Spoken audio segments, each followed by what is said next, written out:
recording. For this one, I click here, recording here. Okay, so after the class, okay, you can watch the section somewhere from here, okay?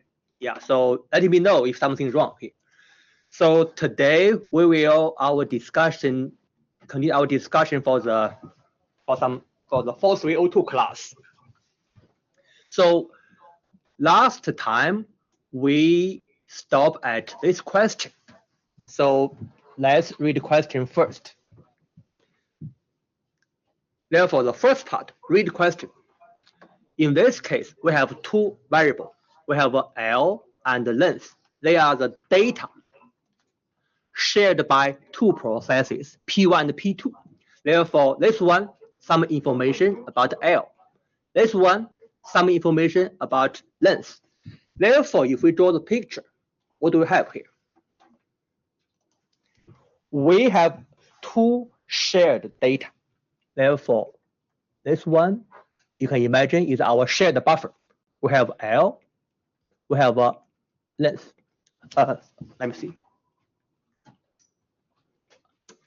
Length, okay. Therefore, L is a data structure. For example, in this case, you can imagine it's maybe a list. In data structure, you learn different examples. In this case, it's just one example. Could be a list. Could also be an array, a vector, a container. You learned before here. Therefore, we have two processes. We have P1 and we have P2. Therefore, very obvious, this part is a shared buffer and this part is a critical section. But in this case, we have two shared data items. The first one is L, a list. The second one is the length. Therefore, it's more complex. There could be many solutions. Some are wrong, some are correct. Therefore, in this case, we just present one solution. Could be wrong here. Therefore, we will discuss. Okay, is the solution true or false? If false, what are the reasons? Why it's false? Therefore, we need some brief justification why it's wrong here. Then use a P and V to solve the problem. These are the questions. Therefore, first part, okay, we try to know what's going on here. Let me copy this one to PowerPoint.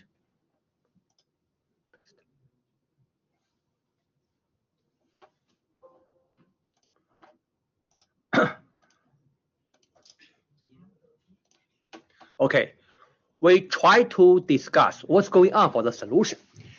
Because we have two shared data items, therefore, intuitively, I use two semaphores. The first one is S1, and we initialize this one to be 1 here. The second one is S2, again, is 1. We have a shared list and shared data as length here. Therefore, in this case, for P1, you can say I do what? The job for P1 is to delete some element. Then I want to decrease length by 1. Therefore, intuitively, the purpose of length is to indicate how many data elements do we have in the L.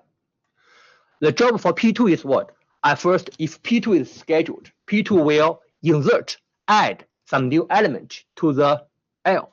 Then I will increase length by 1.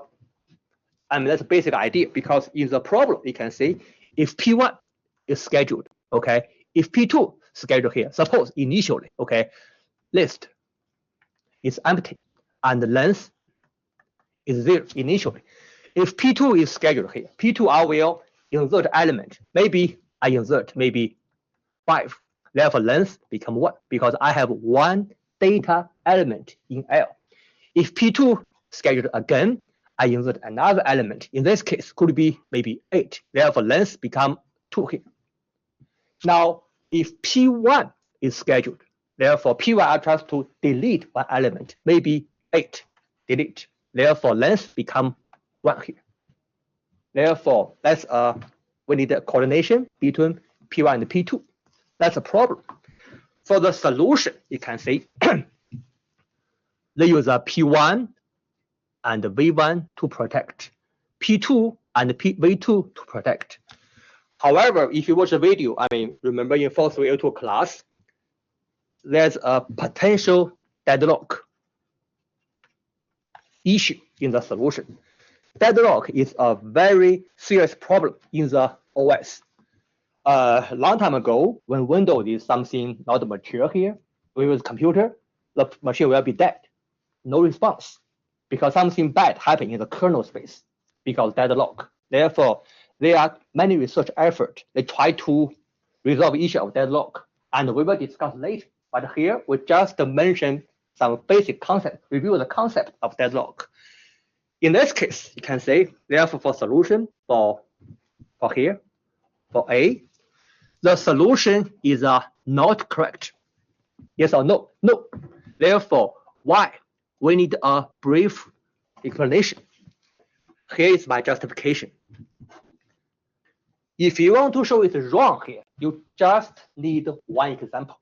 What shall we do here? Now suppose P1 is scheduled. Therefore, P1, I run line 1 here. Means indicate P1 is scheduled, and P1, I run line 1, and this one is line 1 here.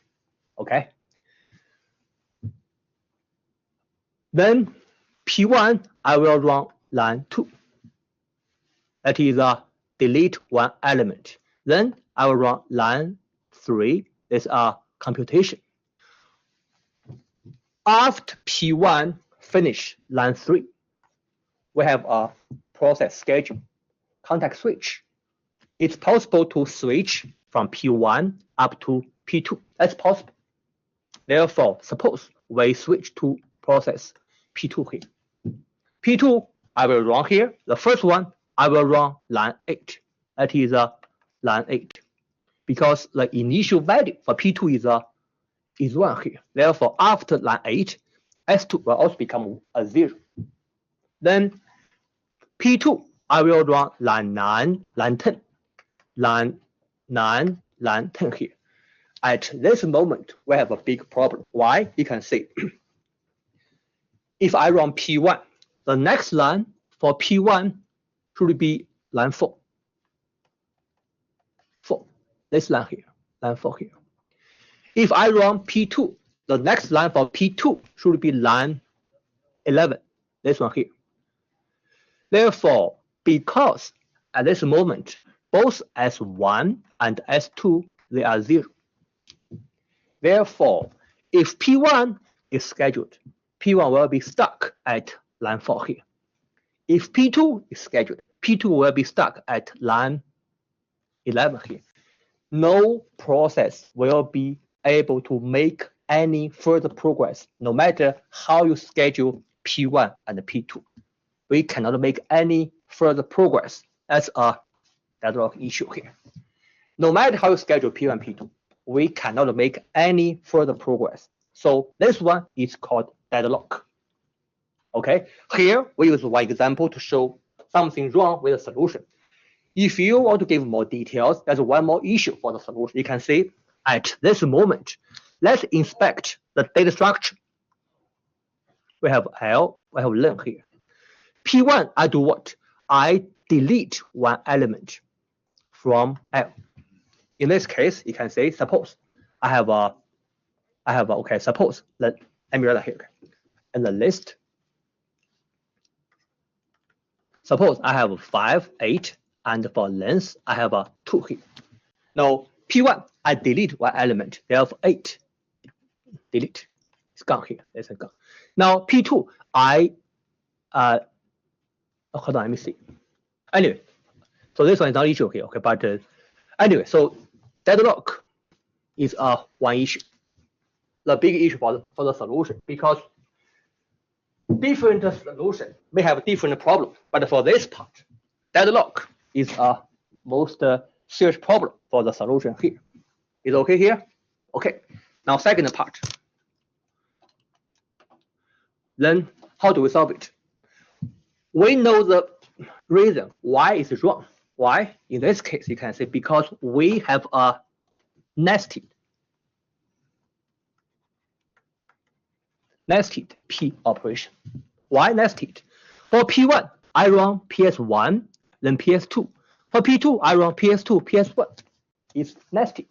Therefore, if somehow we have a solution, we try to avoid the nested P operation, we can solve the problem. Therefore, the solution, if we know the reason, should be straightforward. We can do this. Okay, I just write down here. So again, we use one semaphore. You can treat this part as one shared data item and use S to protect. Therefore, we have one semaphore. We do this. We have a semaphore S, and we use one here. We have a P1, P2. Okay. For P1, my job is to delete, remove here. Therefore, we do this. P of S. Then we have a V of S. Therefore, my job is to delete. To make sure it's correct here, before you delete, you have to make sure the length is not 0. Because if it's 0, nothing to delete, right? That's intuitive. That's how do we use what? How do we solve a problem? Therefore, if length is greater than 0,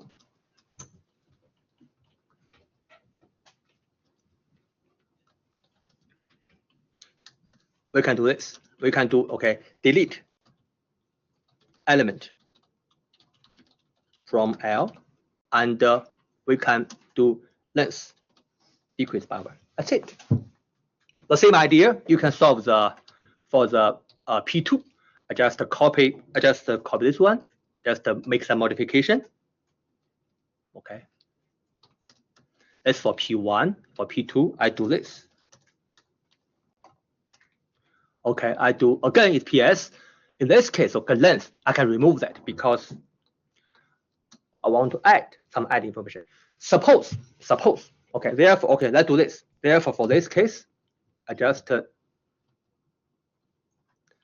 add, insert element to L, and of course, let's plus here.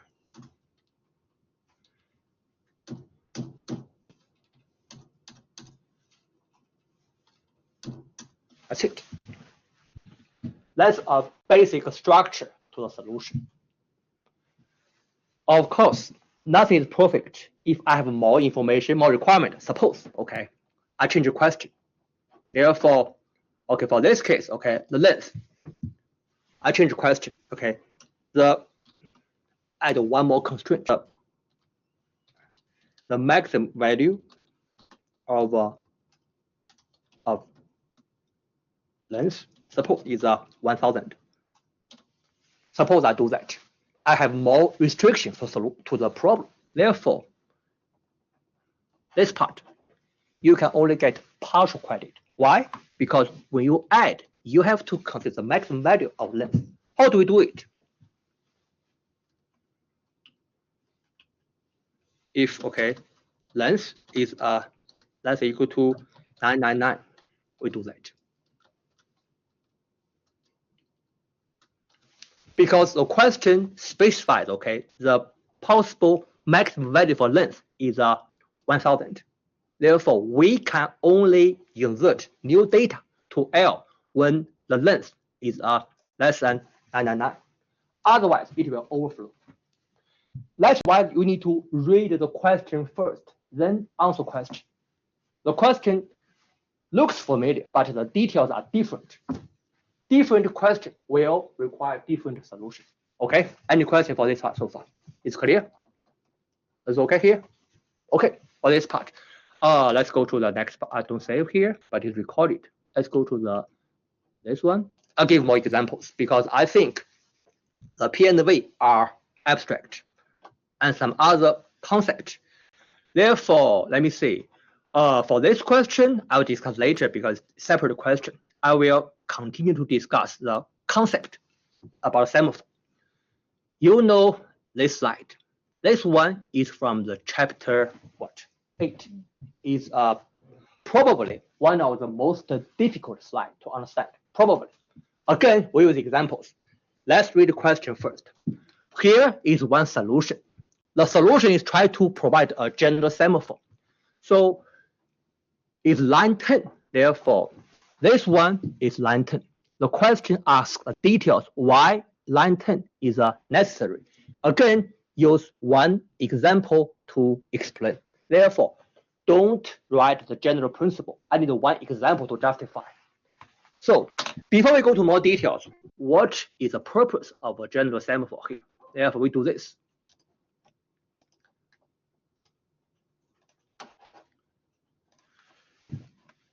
The operating system has a layered architecture. Therefore, this one is OS.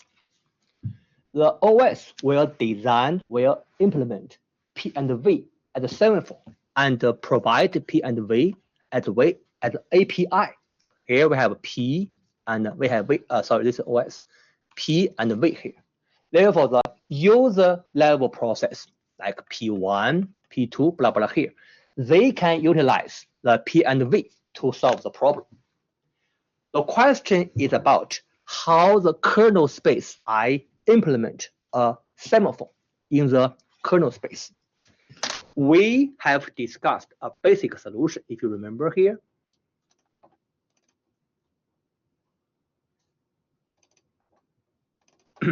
We have discussed a solution based on the hardware. Therefore,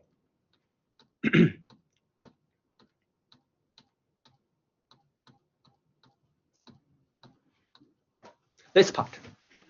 The first part, we will discuss how do we implement the binary semaphore based on the hardware, based on the TS instruction.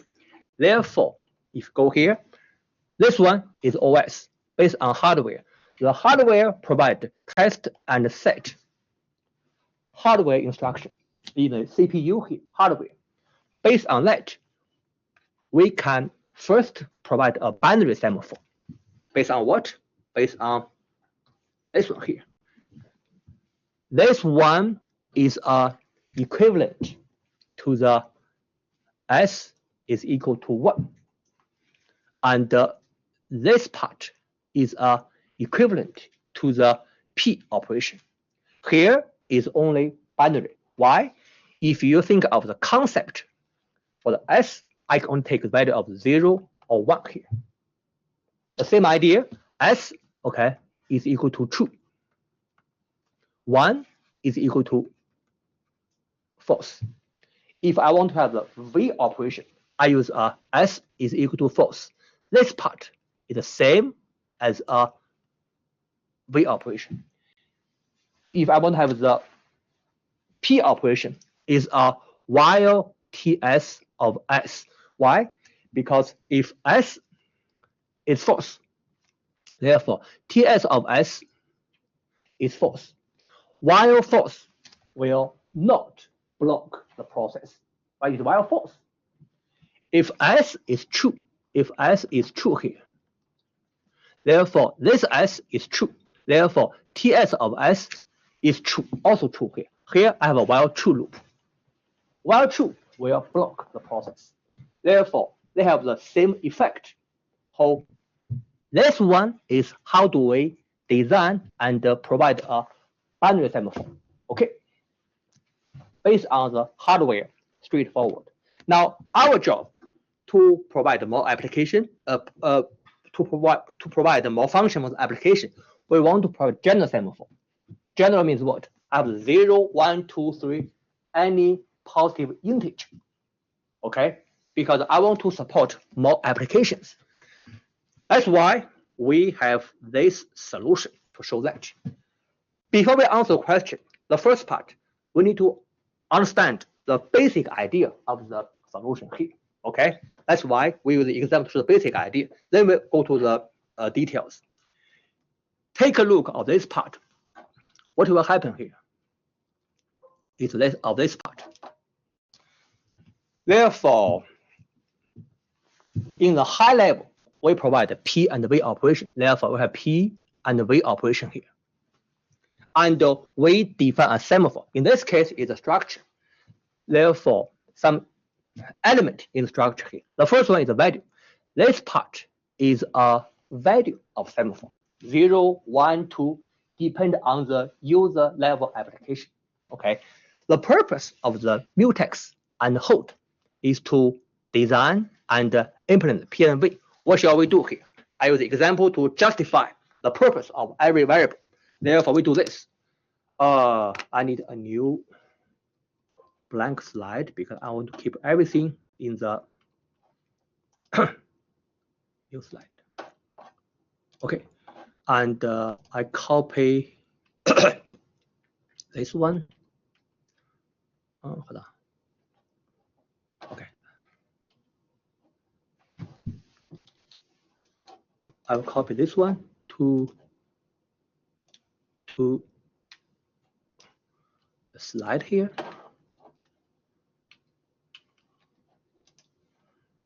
Okay, therefore I want to make it one page, so we go to more details.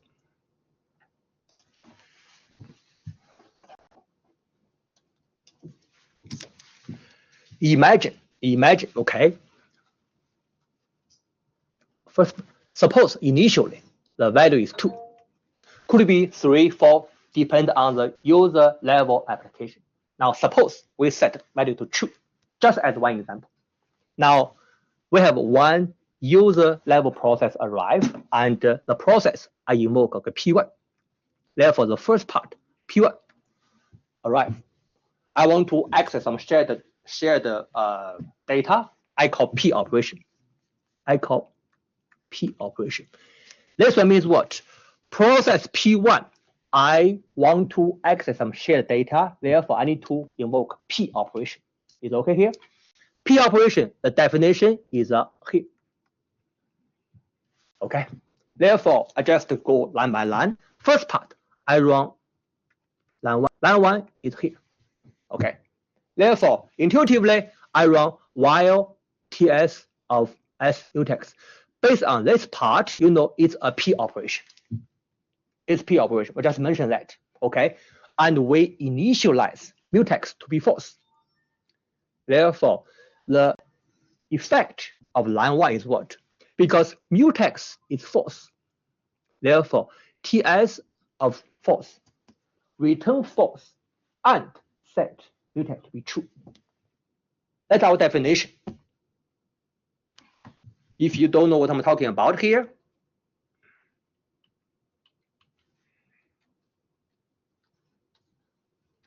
this one is the definition of the TS.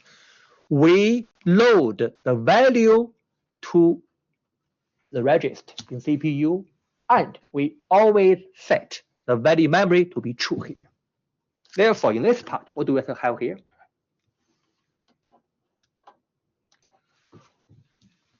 Because mutex is false initially, therefore it's a while false. And after the TS operation, mutex becomes true here. Okay, it's while false, therefore P1 will not be blocked at line 1. So P1, I can go ahead. I will run line 2. Line 2, okay. Value decreased by 1, so value become 1 here. That makes sense because we set value to true means intuitively means what? We allow two processes to go through the P operation. Remember last class here, we mentioned the intuitive idea of the semaphore. If you set S to 0, no one can do that. Can go through P operation. If you set S to 1, one process. If I set S to 10 process can go through the P operation. Remember here? This part, we just use 2 as one example. Therefore, that one makes sense, and the V become 1. One more process is allowed. Is okay here? Therefore, P1, I will go ahead. I will run line 3. Therefore, this one is false because value is 1. Therefore, I just go through line 6. Therefore, for P1, I run line 1, 2, 3, 6. Therefore, you can see line 1, line 6 is what? This part is a P operation. Line 6 the V operation, they protect the access to value because value is a shared variable. Is okay here? Okay. Now P1 is in the shared buffer because no lines can block P1. Is okay here? Still follow me? Second part. One more, go ahead here. P2 arrive. A new process arrive here. P2, I run P operation. The same idea, I run line 1, no problem. Line 2, therefore value becomes 0. Line 3 is also false. Then line 6. We have P1, P2, they somehow, the P operation, they cannot block P1, P2 here. Is okay here? Okay, we just continue. Step 3, I have a P3 arrive, I have a P operation. Line 1, no problem, okay. Line 2, therefore value become -1, right? Because 0 minus become -1 here. Okay, now in this case, line 3 is true because value is a -1 here. Is okay? I will go ahead to run line 4. Line 4. Line 4, you can see, is a V operation. Therefore, line 4 match this part. And because value is a negative value, therefore, the invoking process must be blocked. That's our intuitive idea of semaphore here. How do we block? We use a while loop, while true loop. Therefore, in this case, I have a P operation to block. Hold means you need to hold.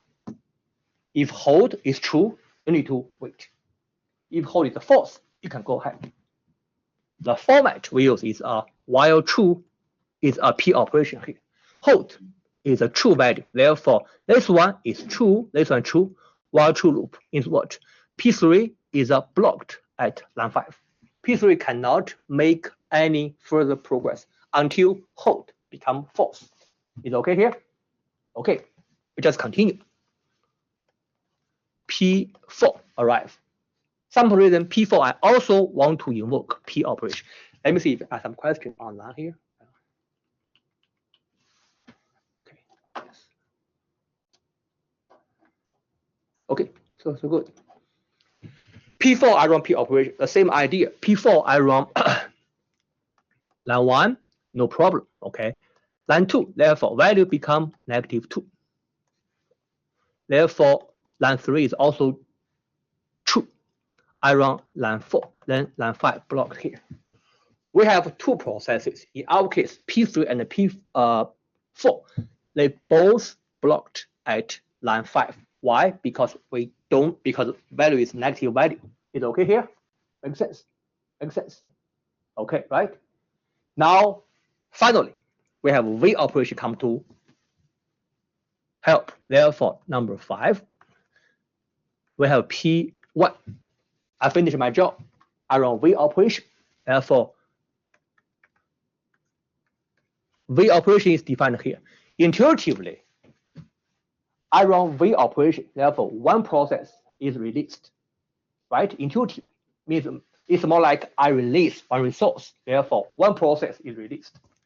Therefore, let's see what's going on here. I run V operation. Therefore, in this case, I run line 7. Line 7. Therefore, again, it's a P operation. Mutex is to protect the value because value is a shared buffer, shared value here. Therefore, in this case, you can say value increase by 1. Therefore, line 8, value become negative what? 1. Because here is 2. -2 plus 1 is -1 here. Okay, next part, I run line 9. Line 9, this part, value is less than or equal to 0. What's the meaning of that? I already increased value by 1. However, value is still not positive. Means what? Some process is waiting for value. Is okay here? Therefore, I need to release that. How do I do it? In this case, you can say this one is true.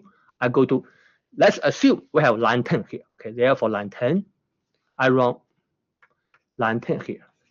Line 10, hold is true initially. This one is a not hold, therefore it's a while false. Pay attention, we have a not sign here, therefore it's a while false. While false will not block the process. Therefore, P1, I will run line 11. 11 will set hold to false. Okay, then I run line 12. Line 12 is a V operation. This one is a match of this part here. This line 11 will set hold to false. Okay, hold is false. Therefore, one process will be released. In our case, which one? Now, suppose. In our case, suppose P3 is in schedule. Therefore, P3, I can continue with line 5 because right now, hold is false. Then here is TS operation. After P3 is released, hold becomes true again. It's okay here? Follow me? Because TS operation will set the value to be true, always. Okay. Now, in this case, you can say this V operation release P operation. If I have P2, I run V operation, the same idea. This one will also release this P operation. That's our intuitive idea. It's so far so good. It's okay here. Therefore, before we answer question, we try to answer the purpose of every variable in the implementation. Mutex, okay, value is initial value for semaphore. 1, 2, 3, whatever they give. Mutex, the purpose is to protect value because value is also a shared buffer, shared data here. With the example already, therefore line 1, P operation, this one V operation here. Hold is to maybe some process need to wait, need to be blocked. That's our goal here. Is it okay here? And our example so far just try to explain the purpose of every variable in the implementation. Okay. Now we want to answer our question. The question asks, okay, line 10, why do we need line 10 here? That is okay if we remove line 10. This one removed.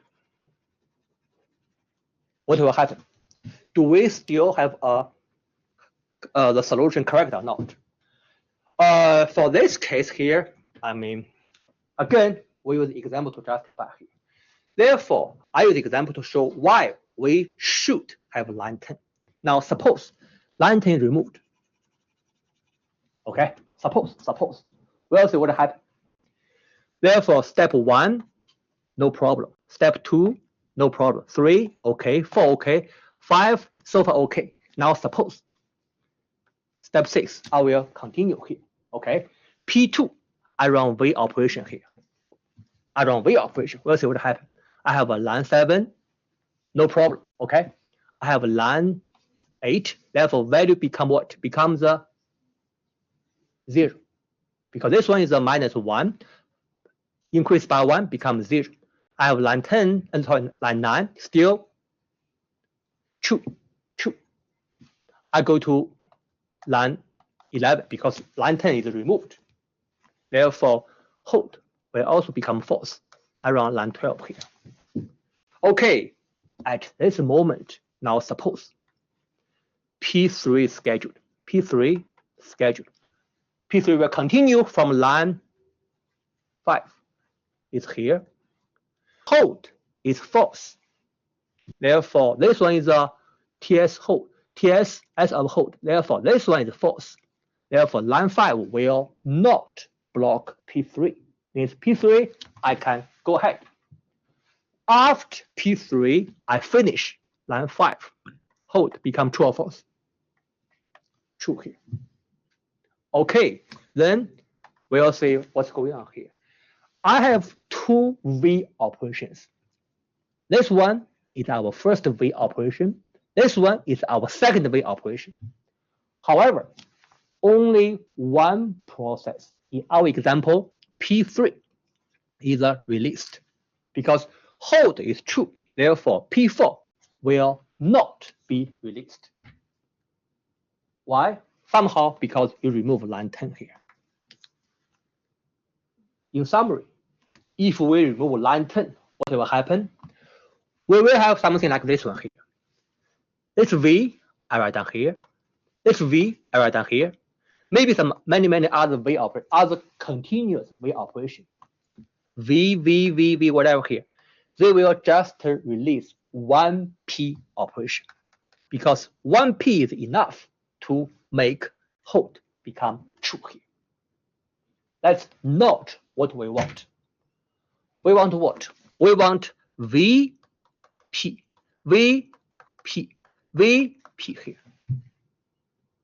That is the essential reason why we need line 10 in the V implementation here. Is it okay here? This part is not what we want because we have so many V operations. Just one P operation is released. And this part is what we want. The purpose of line 10 is to solve the potential continuous V operation. Is it okay?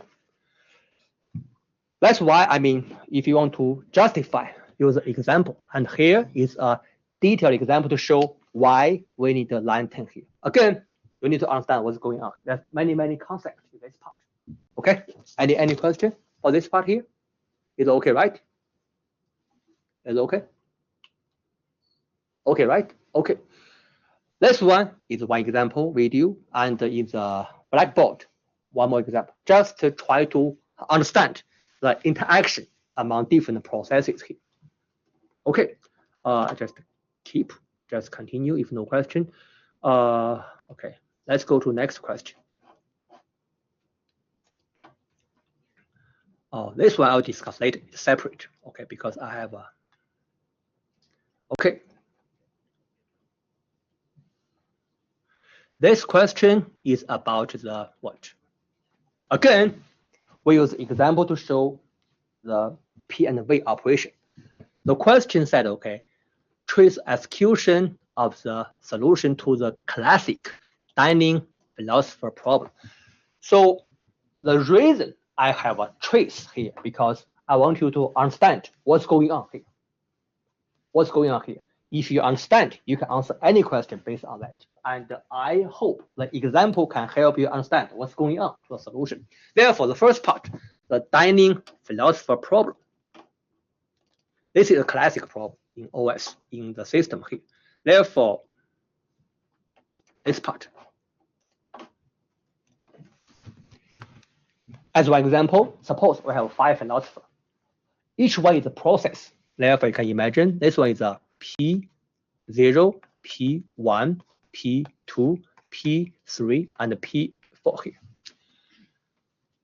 We have fork, we have a chopstick, we have something between every 2 philosophers. Therefore, this one is one fork, one fork, one fork, one fork, one fork. The philosopher, I have different state. The philosopher could be thinking.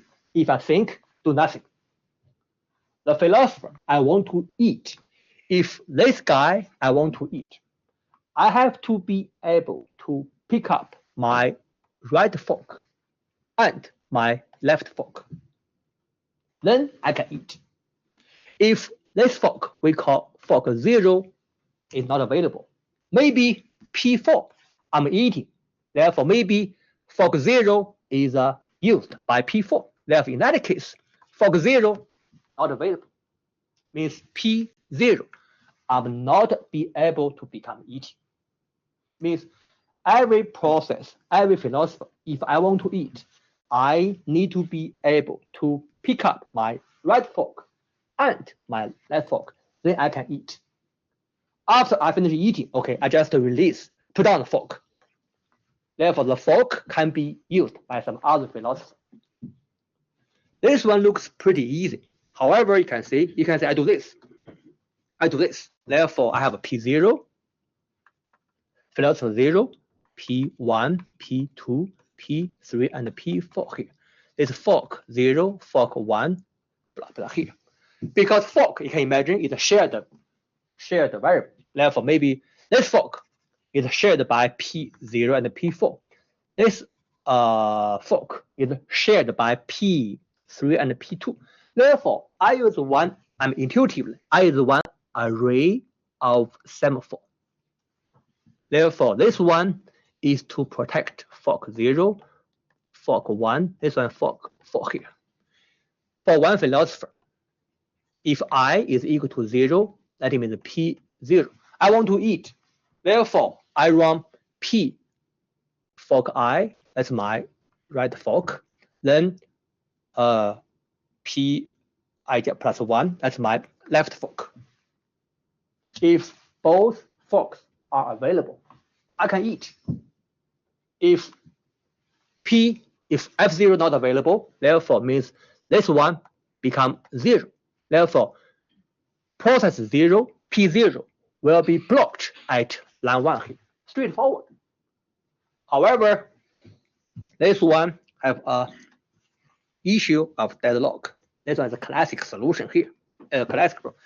It is possible. It is possible that what will happen? It's possible that maybe P0 I pick up the right fork. That is I run line 1. Right after line 1, we have context switch. We switch to P1. P1 I run line 1 means I pick up right fork. I just continue. Everybody, I just pick up right fork. In that case, you can see every process will be able to pick up just one fork. Then if this one situation, no matter how you schedule the process, no process will be able to make any further progress. So we have deadlock. Is okay here? Here's a classic example to show why it is very hard to develop some solution based on the process synchronization. It's very hard, I agree. Therefore, it's okay here, the problem. Therefore, that's why we want to discuss the solution based on this part. They are based on the concept of monitor. You can see it is very hard if you only want to use P and V to solve solution. For the easiest problem like the balance, it's okay, you have P and V. However, for the hard problem like the dining philosopher, read and writer, it's very hard that if you only use P and V, the low-level operation to solve the problem. So we have a concept of the monitor and the conditional variable. And we will use the example to show the concept of the monitor and the conditional variable. Is okay here? Okay. First part, if you forgot what is a monitor, this one is a monitor here. In a monitor, at any time, only one process can be executing in the monitor at a time here. This one is what is a abstract data type, whatever, is a monitor here. Therefore, we have monitor. Means what? At any time, only one process can be executing in the monitor. That is, if one process I'm running this operation, I have P2. P2 is not allowed to run any functions in the monitor. It's more like what? For every operation, we have a P and V as implicit to protect the operation. As one example, this one is how do we use a monitor to solve the easy balance problem. You can see balance, we know that I want to increase, decrease. If P1, I want to increase, I run credit. Means P1, I invoke credit here. While P1, I'm running credit. Suppose P2, I want to run debit. Because this one is a monitor, therefore P2 cannot run debit at this moment. P2 will have to wait until P1 finish credit. It's more like this whole operation is atomic. P2 cannot run debit until P1 finish the entire operation. While P1 is running in the monitor, no other process, in this case P2, is allowed to run in the monitor. Is okay here? Is okay. How do we do it? You can imagine the operating system provide a support of monitor like this format here. Okay, for this part. Now, for the conditional variable, we will combine with the example to show our details. Therefore, if you use a monitor to solve problem, you have to write down the keyword of monitor. Means, okay, I want to define the monitor and then go to details. Okay, we will use the example to show this part. Let me copy this one to, I want to copy this one to a slide. This one is how do we solve the, okay. The major part, the monitor, you can see, I do what? I define the monitor, its keyword. The name of the monitor is a dining philosopher here. Therefore, test is more like a private member function. For the OOD, we have the concept of the, it's more like the object. Therefore, test is more like the private member function. Okay, this part, the name of this function is the same as a monitor. Therefore, this part is a construction, right? In Java language, if the name of the member function is the same as the class, is a construction. That's how do we initialize the variable here. You can say initially, the state of every philosopher is thinking. Initial case here. So the state of every philosopher could be thinking, we know that. Could be eating, could also be hungry, means okay, I want to eat, but I'm waiting for the forks to be available. Is okay here? Okay. Therefore, the major part, okay, is pick up the fork and put down the fork. If I want to eat, I have to run pick up the fork first. If a philosopher, I can pick up the fork, I can eat. Otherwise, no. Therefore, this part is a major part of the code. And we use example to show the details. Is okay here? This one is our major code. Therefore, let me copy this one to new. Let me copy this one. Oh, not this one. Let me copy this one to a separate slide so we can discuss.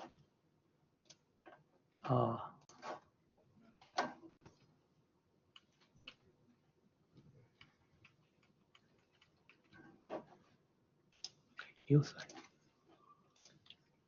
Okay, I'll put it here.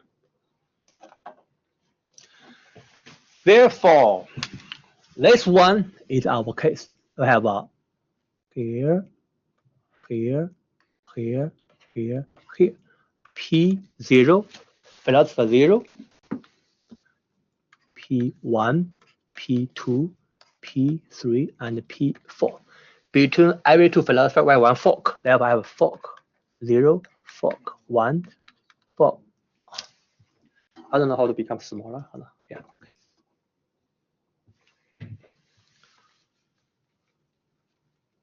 Fork 2, fork 3, and fork 4 here. Okay. Example. Okay. Suppose initially P1, I want to eat. I'm hungry. I want to eat. Therefore, I run what? I run the pick up fork. Pick up fork. It's 1. Therefore, it's 1 here. Okay. P1, I want to eat. Therefore, based on the code, you can say P1, I want to try to pick up fork 1, and this one is a fork 2 here. How do I do it here? I don't know what's wrong with the pen. Okay, like this one. Therefore, first part, I run line 7. This one is line 7. I set my state to become hungry. like hungry here. Hold on. F1, P1 is hungry. I want to eat. Therefore, I do what? I test I.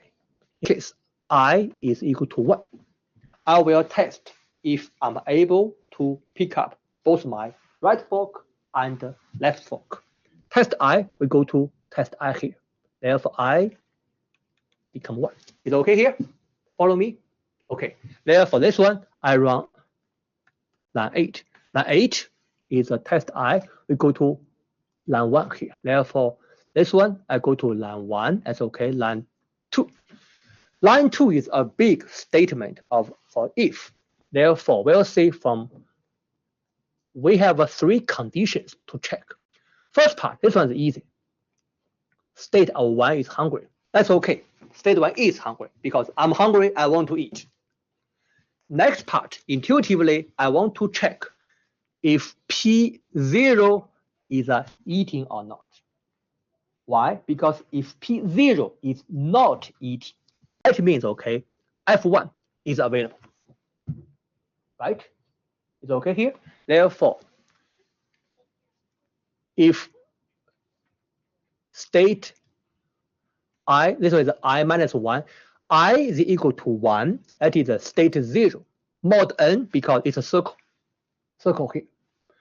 State 0 is not eating.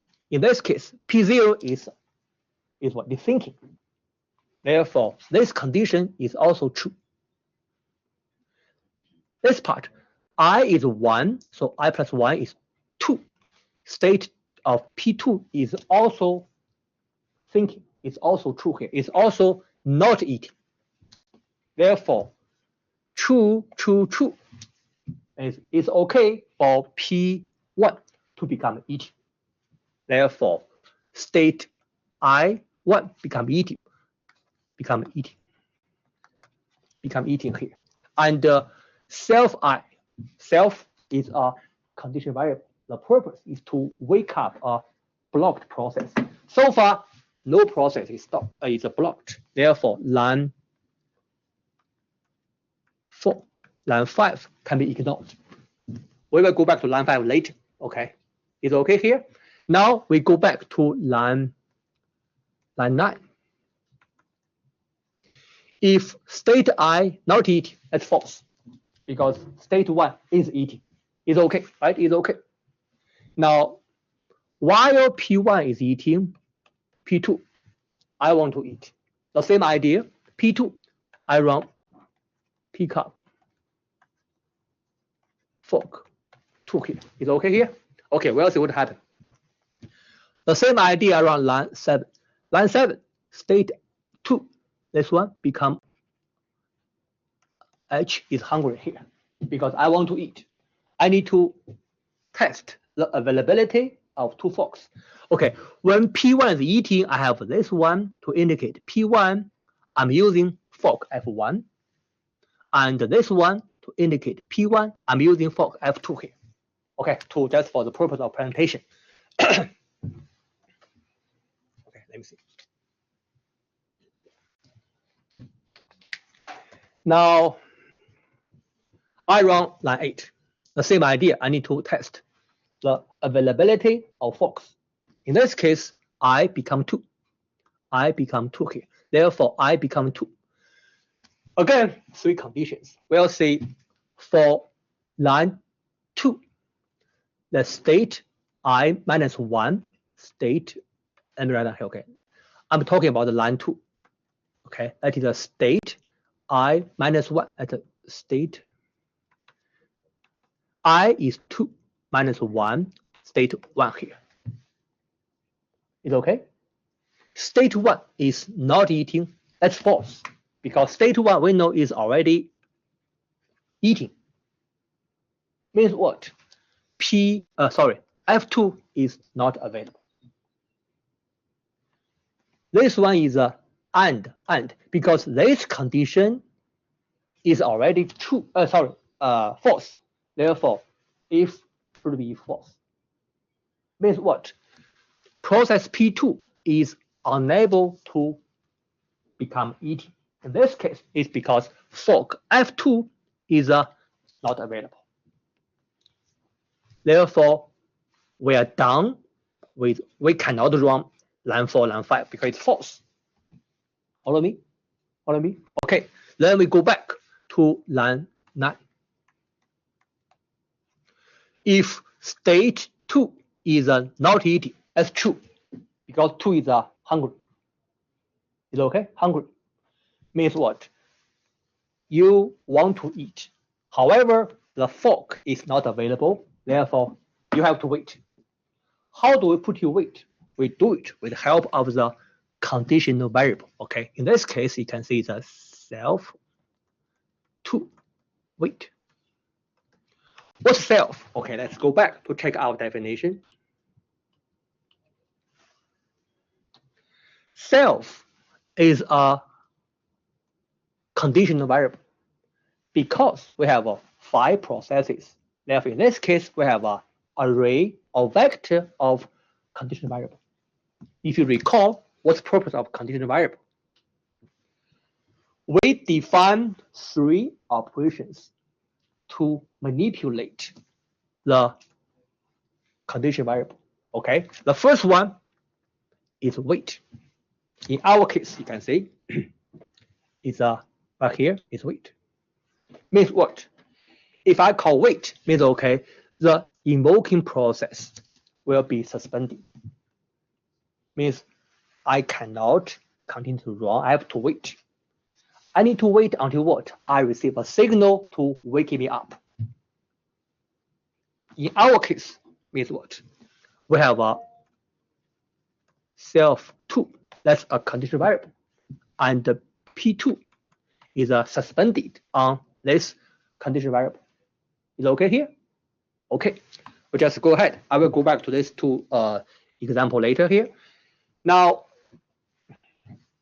you know, we have a P1, P2, P3, P4, P5, whatever here. It's all dynamic. Okay, you have different combination. Sometime later, P1, I finish eating.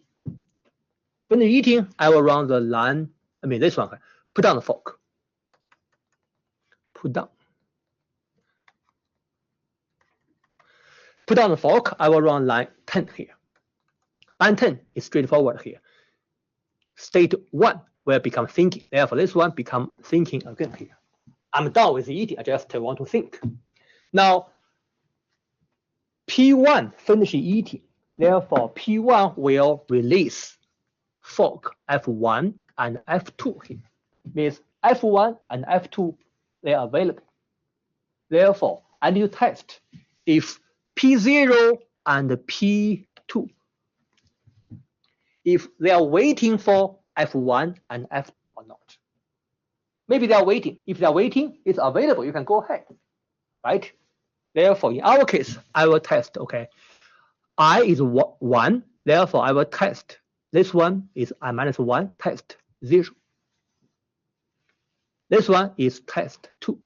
I will test if P0 is waiting for fork 0 or not. And I will test if P2 is waiting for fork 2 or not. Because they are not available. Is okay here? You can just run test again. In line 11 is test 0. Because state 0 is not hungry. Therefore, it's false. Do nothing. Our job was just to inspect line 12. Now it's test 2. Test 2 here. Okay. This one is 2. Therefore, this I is 2. State 2 is hungry. Yeah, it is hungry. It's true here. Okay. State of this one is 1 is not eating. Yes, it's true. Become thinking again. And state 3 is not eating. It's true. That is 2, 2, 2. Now we go to line 4. Follow me here? Okay, line 4. Then state 2 become eating. Okay, now P2 I can become eating because I can have both forks. Next part. Then self 2 signal. Therefore, signal is what? Signal means okay, I can resume one process. If any, means if any process is suspended, I will resume that. You can continue here. If any process is suspended, you are resumed. Otherwise means what? If no process is being suspended, the signal will be ignored, will do nothing. Therefore, signal is more like one example to enable process communication in the kernel space. In this case, okay, it's what? Because P2 is suspended on self2. Therefore, this signal will wake up P2, will be resumed here. Therefore, P2, I continue from line 9, continue because I'm eating right now here. Here, I use a P1, P2. After class, you have maybe P1 come to eat, P3 come to eat, P2 come to eat. What will happen? The dynamic interaction between different processes. One more API is a Q here. Q is to, okay, based on name, you can say return true if there is at least one process suspended. Therefore, of course, return false if no process suspended here. There's some operation I can do that. Based on the example, we have a wait and signal here. You need to understand because for this kind of code, you don't have to remember here, memorize. How do I test? You know already here, I give you a sequence of the arriving process. I give you P1 and P2. Maybe in the exam, I give you P4 and P2, then P0. Could be any sequence. Therefore, you tell me which process is running on which line and which process is suspended, which one is resumed, blah, blah. It's dynamic. There are endless situations. You need to understand what's going on here. Okay, we'll stop here today and I will discuss more questions from here, maybe next week here. Okay. If you have any question, you can let me know. Yeah, I will stop recording here.